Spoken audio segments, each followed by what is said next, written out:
So మీరు ఎందుకు school అనేది వెరీ ఇంపార్టెంట్ అంటారు కిడ్స్కి? స్పెషల్లీ జెన్జీ కిడ్స్కి అయితే ఇది చాలా ఇంపార్టెంట్ స్కిల్ స్కూల్. వాళ్ళు ఏంటంటే ప్రీవియస్ జనరేషన్ కిడ్స్ లాగా కాదు, కూర్చోబెట్టి బై హార్ట్ చేయించడం, ఓన్లీ స్కూల్ వరకే పరిమితం అవడం అనేది వాళ్ళకు ఉండదు.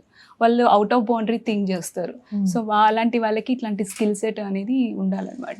So they try to explore their only studies by heart చేయడం, మ్యాథ్స్ ఇవే కాకుండా other things like creative thinking, లాజికల్గా థింక్ చేయడం అనేది ఎక్స్ప్లోర్ చేస్తారు. ఇట్లా అవుట్ ఆఫ్ బౌండరీ థింక్ చేయగలుగుతారు ఇట్లాంటి స్కూల్స్లో జాయిన్ చేసిన. యా, అంటే ఎడ్యుకేషన్కి అండ్ ఇలాంటి స్కిల్ స్కూల్స్కి ఎంత ఇంపార్టెన్స్ ఇవ్వాలి? అంటే 50-50 ఇవ్వాలంటారా? What you think? లైక్ నేనైతే 80% ఇవ్వాలి, అంటే 50-50 కాదు. ఎడ్యుకేషన్ అనేది 20%, బట్ అవుట్ ఆఫ్ నేను స్పెసిఫిక్గా ఈ జనరేషన్ కిడ్స్ గురించే చెప్తున్నాను. ఎందుకంటే వాళ్ళ థాట్ ప్రాసెసే వేరుగా ఉంటుంది. అవును, మనలాగా ఉండదు. కూర్చోబెట్టి ఒక క్లాస్ రూమ్లో కూర్చోబెట్టి ఇదే చదవండి అంటే కాదు వాళ్ళకి.